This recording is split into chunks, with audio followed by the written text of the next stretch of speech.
Star Trek fans have been arguing with each other over who is the best captain for as long as we've had multiple captains to argue about, but there is no argument over who was the first captain. No, Scotty Bax, I love you, but even though your character exists earlier in the fictional Star Trek timeline, you weren't actually introduced until 35 years after the debut of the real first Star Trek captain, this guy. No, not Pike. I mean, yes, technically he was the first, but the Cage was an unaired pilot for like over 20 years. Nobody outside of the TV industry and some people who attended a couple of Star Trek conventions even knew that it existed. You know who I mean. You know who I'm talking about when I say the first Star Trek captain. Please, just thank you. Why is this so difficult? Captain James Kirk of the USS Enterprise was Star Trek's first and arguably most important protagonist. He set the tone for everything that was to come. But that doesn't mean he was perfect. He made mistakes, whether they were ever acknowledged on screen or not. I'm going to examine the costliest mistake we ever see Kirk make in this video, which I'm calling How the Wrath of Khan is Actually Kirk's Fault. Even almost 40 years after its theatrical debut, with the numerous sequels and reboots that followed, Star Trek II: The Wrath of Khan is still generally considered to be the best of the Star Trek films. For me personally, it's as good as Star Trek gets. Wrath of Khan is full of badass Kirk moments, but Kirk is also responsible for the conflict in that film, and all the tragedy that befalls our heroes as a result of it. Before we can understand how the events of Star Trek II: The Wrath of Khan are all Kirk's fault, we have to go back to the episode of the... Sorry, folks, I should explain. It's a few weeks before Christmas as I record this, and my nephew Dustin is staying with us for a few days. He's actually right in the next room, and he promised to keep quiet while I'm shooting, but apparently he thinks it's cute to text me with his 2 cents. So let me just send him a quick reply telling him how much I appreciate his input, and then we can get back to the video.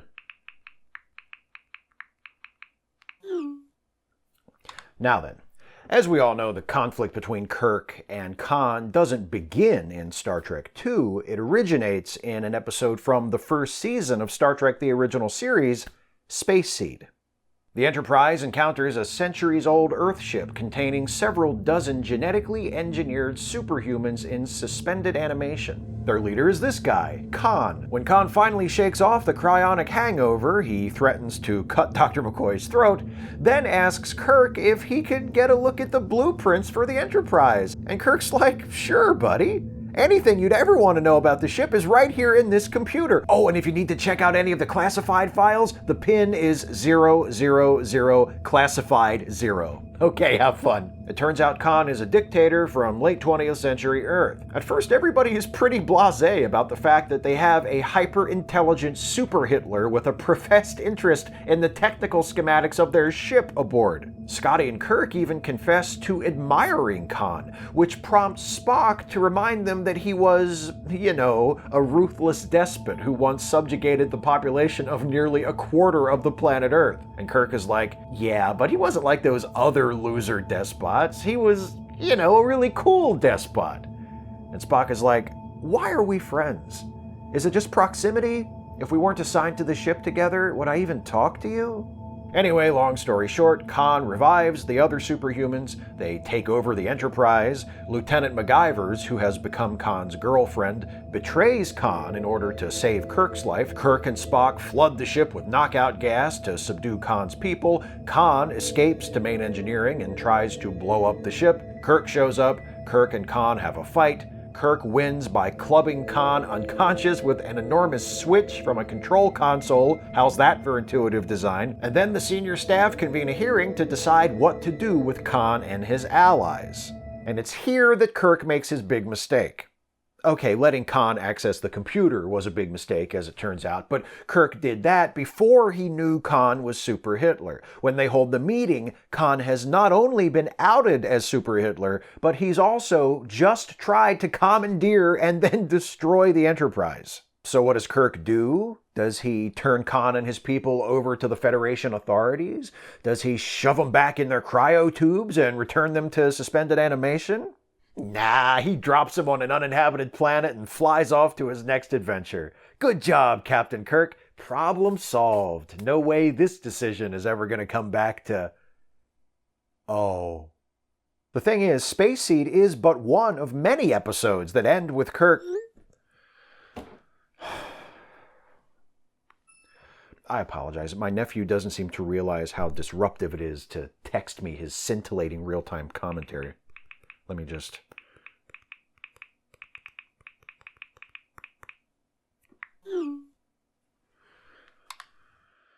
As I was saying, Space Seed is but one of many episodes that end with Kirk resolving a conflict by taking some unilateral action, then leaving never to return. This wasn't necessarily intentional on the part of the...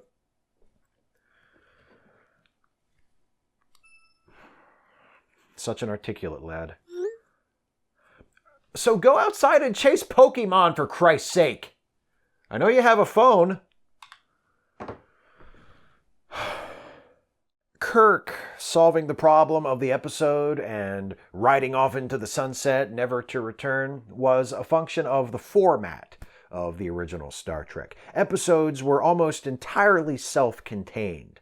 The events of a show were rarely even mentioned once it was over, much less shown to affect future episodes. There was no artistic purpose behind it. It's just the way TV shows worked back then. Nevertheless, that rigidly episodic form of storytelling created a universe in which Captain Kirk's decisions never had lasting consequences. And when you view the events of Space Seed and Wrath of Khan through that lens, the question of how Kirk is responsible for what happens becomes a lot more interesting.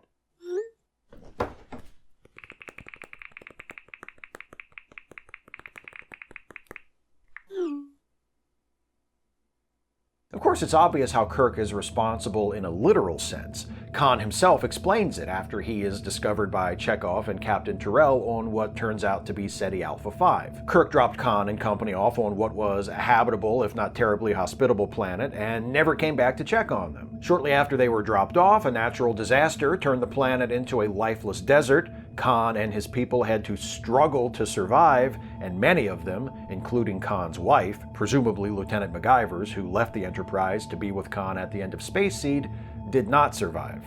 If Kirk had not left Khan and his crew on the planet, or had returned, or made sure someone else dropped in to make sure they were doing all right, then Khan's suffering on Ceti Alpha 5 would never have happened, which would mean Khan would have had no reason to seek vengeance against Kirk, which would mean no Wrath of Khan. Hence, the Wrath of Khan is all Kirk's fault. I said it was obvious. Now I'm about to pivot away from the literal and begin addressing relevant themes and motifs, if that's all right with you, you smug speck of vomitus from the mouth of nerd hell. One of the things that makes Star Trek II such a great movie is that it uses Kirk's abandonment of Khan at the end of Space Seed to set up more than the plot. Kirk's entire character arc in the film is driven by his having to belatedly face the consequences of actions he took and walked away from. It's not just his handling of Khan. We learn he has a grown son, David, who he's never seen. And we learn he's never had to face a no-win scenario, even having gone so far as reprogramming a simulator at the Academy so that it was possible to succeed in the Kobayashi Maru test. When Kirk is forced to face the consequences of these long-deferred responsibilities, the results are disastrous for him and his crew.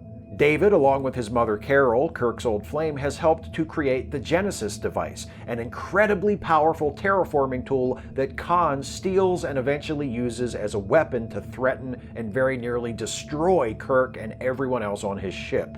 At the film's climax, when Khan triggers the Genesis device in the vicinity of a badly damaged Enterprise, Kirk is finally confronted with a no-win scenario and, having cleverly avoided the subject as a cadet, has no idea what to do.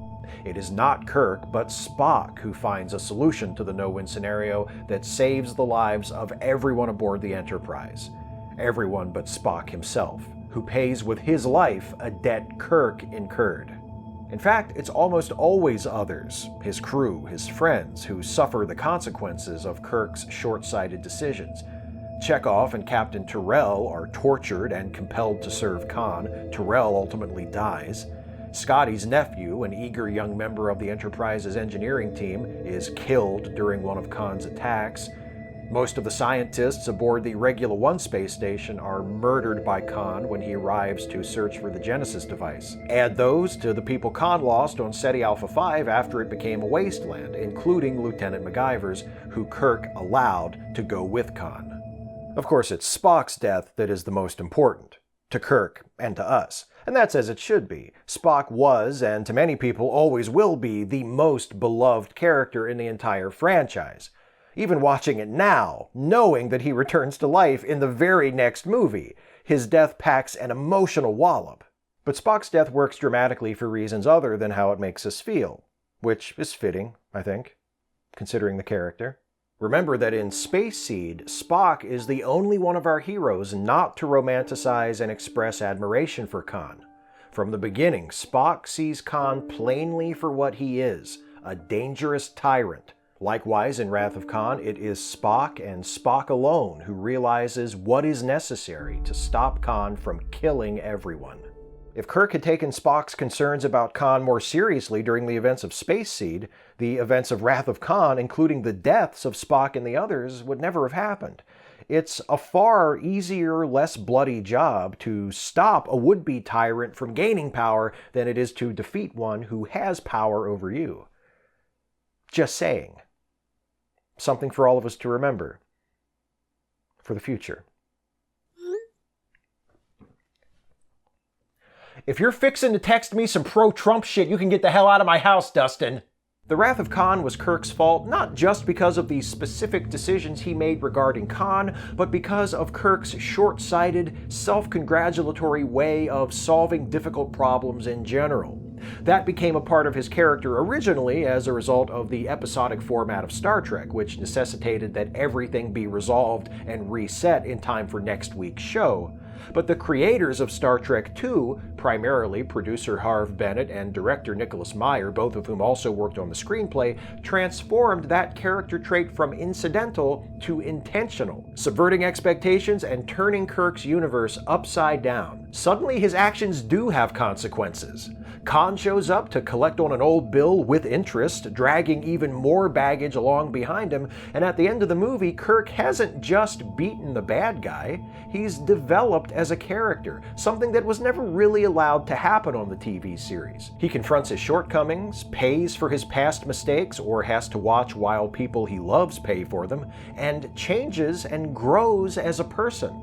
So yeah, the Wrath of Khan is actually Kirk's fault, and by acknowledging and meaningfully engaging with that fact, the creators of Star Trek II transform Kirk from a dashing, clever, but pretty static pulp adventure hero to a truly compelling, more fully realized character.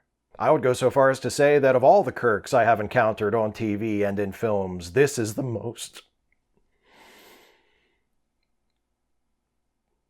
human. That's all I got. Thanks for watching.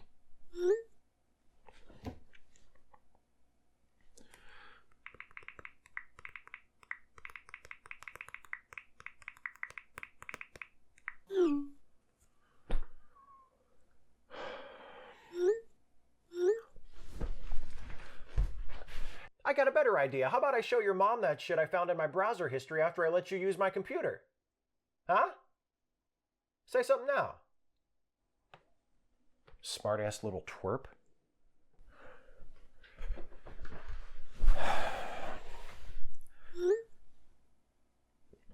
Yeah, Merry Christmas to you too, punk!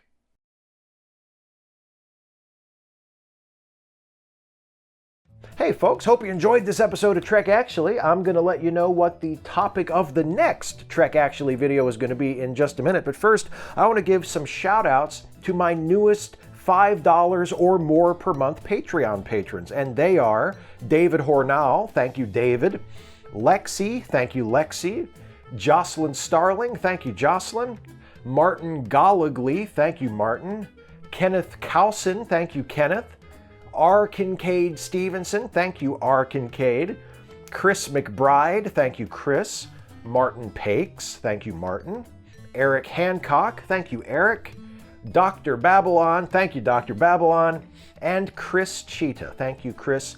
Just a reminder, as always, if you enjoy these videos that I make and you want to help me continue making more of them, you can go to patreon.com/Steve Shives and become a patron of this channel for as little as $1 a month. But if you pledge $5 a month or more, you get yourself a shout out at the end of Trek Actually, just like those folks whose names I just read.